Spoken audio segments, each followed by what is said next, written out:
ଠିକ୍ ସନ୍ଧ୍ୟା 7ଟା ବେଳେ ନିରଜଙ୍କ ମୋବାଇଲକୁ ଏକ କଲ୍ ଆସିଥିଲା। ତାହା ତା ଭେଣେଇ ନିତିନଙ୍କ ଫୋନ୍ ଥିଲା। ଫୋନ୍ରେ ସେ କହିଥିଲେ ଯେ ମୋର ଆଉ ପାରୁଲ ଭିତରେ ଝଗଡ଼ା ହୋଇଯାଇଛି, ଏବେ ଆମର ସବୁକିଛି ଶେଷ ହୋଇଯାଇଛି। ତାପରେ ଫୋନ୍ କଟିଯାଇଥିଲା। ଏକଥା ଶୁଣି ନିରଜ ଚିନ୍ତାରେ ପଡ଼ିଯାଇଥିଲେ ଯେ ଭେଣେଇ ଏମିତି କ'ଣ କହୁଛନ୍ତି। ସେ ଅନୁଭବ କଲା ଯେତେବେଳେ ତା ଭେଣେଇ ଫୋନ୍ କରିଥିଲେ ସେ ବିପଦରେ ଥିଲା ଭଳି ଲାଗୁଥିଲେ। ପ୍ରକୃତରେ ଘଟଣାଟି କ'ଣ ଘଟିଛି ଜାଣିବା ପାଇଁ ନିରଜ ଫୋନ୍ ଲଗାଇଥିଲେ, କିନ୍ତୁ ତା ଭେଣେଇଙ୍କ ସହିତ କଥା ହୋଇପାରିନଥିଲା। ନିରଜଙ୍କ ଭେଣେଇ ନିତିନ ନିଜ ପତ୍ନୀ ପାରୁଲ ଆଉ 4 ବର୍ଷର ଝିଅ ଆୟୁଷୀ ସହିତ ନୋଏଡା ସେକ୍ଟର 120ରେ ଥିବା ପ୍ରତୀକ ଲୋରିୟଲ ଆପାର୍ଟମେଣ୍ଟରେ ପ୍ଲଟ ନମ୍ବର E402ରେ ରହୁଥିଲେ। କଥାଟା ଗମ୍ଭୀର ଥିଲା, ତେଣୁ ନିରଜ ଏହି କଥାକୁ ନିଜ ପିତା ସୁରେନ୍ଦ୍ର କୁମାରକୁ ଫୋନ୍ରେ କହିଦେଇଥିଲେ। ସୁରେନ୍ଦ୍ର କୁମାର ଧିପରବାଡ଼ା ରେବାଡ଼ି ହରିୟାଣାରେ ରହୁଥିଲେ। ରେବାଡ଼ିଠାରୁ ନିତିନଙ୍କର ପ୍ଲଟ୍ ବହୁତ ଦୂରରେ ଥିଲା, ତେଣୁ ପ୍ଲଟ୍କୁ ଶୀଘ୍ର ପହଞ୍ଚିବା ତାଙ୍କ ପାଇଁ ଅସମ୍ଭବ ଥିଲା। ସେଥିପାଇଁ ସେ ମଧ୍ୟ ନିଜ ଜ୍ୱାଇଁଙ୍କ ସହିତ କଥା ହେବା ପାଇଁ ବହୁତ ଥର ଫୋନ୍ ଲଗାଇଥିଲେ, କିନ୍ତୁ କୌଣସି କାରଣରୁ ତାଙ୍କ ସହିତ କଥା ହୋଇପାରିନଥିଲା କିମ୍ବା ଝିଅ ପାରୁଲ ସହିତ କଥା ହୋଇପାରିନଥିଲା। ସୁରେନ୍ଦ୍ର କୁମାର ମଧ୍ୟ ଚିନ୍ତା କରୁଥିଲେ ଯେ ଝିଅ ପାରୁଲ ଏବଂ ଜ୍ୱାଇଁ କେହି ମଧ୍ୟ ଜଣଙ୍କ ସହିତ ଫୋନ୍ କାହିଁକି ଲାଗୁନି। ନିତିନ ନିରଜଙ୍କ ସହିତ ଫୋନ୍ରେ ଯେମିତି କଥାବାର୍ତ୍ତା ହେଉଥିଲେ, ଏଥିରେ ନିରଜ ଚିନ୍ତା କରୁଥିଲେ ଯେ ତାଙ୍କ ସହିତ କିଛି ଦୁର୍ଘଟଣା ତ ଘଟିନାହିଁ। ଏହି ପ୍ରକାର ଅନେକ ଆଶଙ୍କା ତାଙ୍କ ମନରେ ଆସୁଥିଲା। ଆଉ ନୋଏଡାର ସୁରେନ୍ଦ୍ର କୁମାରଙ୍କର ଜଣେ ସମ୍ପର୍କୀୟ ରହୁଥିଲେ।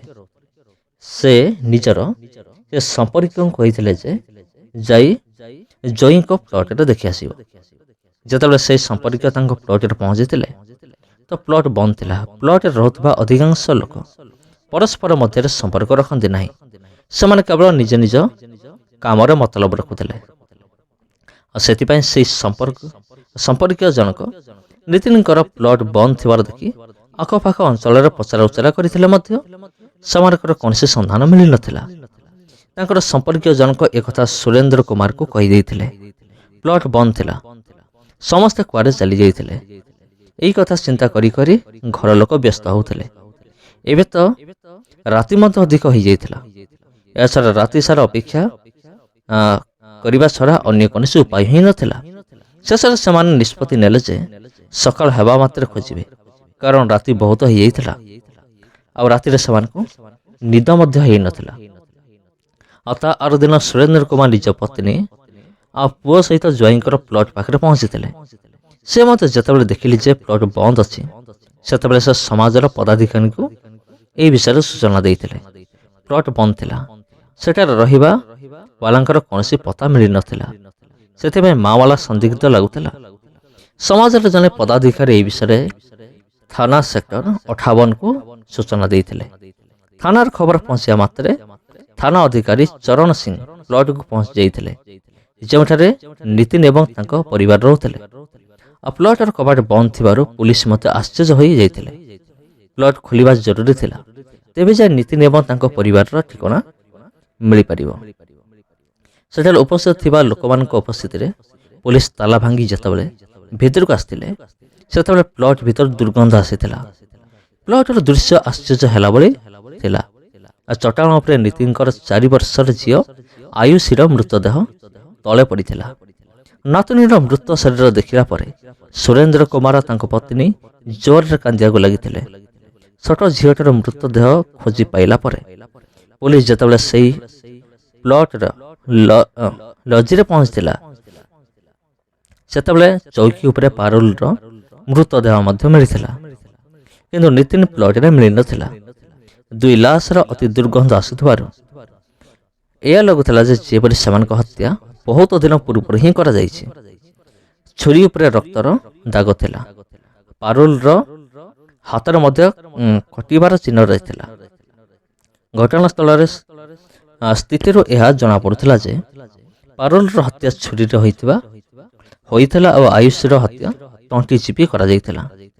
କିନ୍ତୁ ନିତିନ ଗାୟବ ଥିବାରୁ ଅନୁମାନ କରାଯାଉଥିଲା ଯେ ଏହିସବୁ ତାର ହିଁ କାମ ଅଟେ। ପାରୁଲର ପିତାମାତା ଏକଥା ଚିନ୍ତା କରୁଥିଲେ ଯେ ଯଦି ପାରୁଲର ପରିବାର ଠିକ୍ ଠାକ୍ ରହୁଥିଲେ ତ ଏହିପରି କ'ଣ ମଜବୁରି ଥିଲା ଯାହାଫଳରେ ତାଙ୍କର ଝିଅ ଏବଂ ନାତୁଣୀକୁ ମରିବାକୁ ପଡ଼ିଥିଲା। ଆପାର୍ଟମେଣ୍ଟର ଯିଏ ବି ଶୁଣିଲା ଯେ ପ୍ଲଟ ନମ୍ବର 402ରେ ହତ୍ୟା ହେଇଛି, ସେ ସେହି ପ୍ଲଟକୁ ଦେଖିବାକୁ ଯାଇଥିଲା। ଯେତେବେଳେ ଥାନାର ପ୍ରମୁଖ ଅଧିକାରୀ ଡକ୍ଟର ପ୍ରୀତିନ୍ଦର ସିଂ ଏହି ବିଷୟରେ ଖବର ପାଇଥିଲେ, ସେ ମଧ୍ୟ ସେଠାରେ ଅବିଳମ୍ବେ ପହଞ୍ଚି ଯାଇଥିଲେ। ପୋଲିସକୁ ସବୁ ଜିନିଷ ତା ନିଜ ସ୍ଥାନରେ ଦେଖିବାକୁ ମିଳିଥିଲା। ଏମିତି ଲାଗୁନଥିଲା ଯେ କେହି ଲୁଟପାଟ କରିବା ପାଇଁ ସେଠାକୁ ଆସି ହତ୍ୟା କରିଛି ବୋଲି। ଏମିତି ଲାଗୁଥିଲା ଯେ ଯେପରି ପାରୁଲର ଅନୁମତି ନେଇ ହତ୍ୟାକାରୀ ପ୍ଲଟରେ ପଶି 2 ଜଣଙ୍କୁ ହତ୍ୟା କରି ଚାଲିଯାଇଛି। ହତ୍ୟାକାରୀ ପାରୁଲର କେହି ପରିଚିତ ଲୋକ ହୋଇନଥିବେ। ପାରୁଲର ସ୍ୱାମୀ ନୀତିଶ ଗାୟବ ଥିଲା। ଏଥିପାଇଁ ପାରୁଲର ଘର ଲୋକମାନେ ସନ୍ଦେହ କରୁଥିଲେ ଯେ ନିତିନ ହିଁ ଏହି 2 ହତ୍ୟା କରିଥାଇପାରେ। ପୋଲିସ 2 ଲାଶକୁ ଶୀଘ୍ର ପୋଷ୍ଟମର୍ଟମ ପାଇଁ ପଠାଇ ଦେଇଥିଲା। ପୋଲିସ ମଧ୍ୟ ନିତିନ ବିରୁଦ୍ଧରେ କେସ୍ ଫାଇଲ କରି କାରୁକାର୍ଯ୍ୟ ଆରମ୍ଭ କରିଦେଇଥିଲା। ଆଉ ଶେଷରେ ନିତିନ ହିଁ ଧରା ପଡ଼ିଥିଲେ। ଆଉ ସେ ସ୍ୱୀକାର କରିଥିଲେ ଯେ ସେ ହିଁ ଆଉ 2 ଜଣଙ୍କର ହତ୍ୟା କରିଛନ୍ତି। ତେବେ ପ୍ରିୟ ବନ୍ଧୁଗଣ, ସମସ୍ତ ଆନ୍ତରିକ ନମସ୍କାର। ପୁଣି ଦେଖା ହେବ ଆଉ ଗୋଟେ ଭିଡ଼ିଓରେ।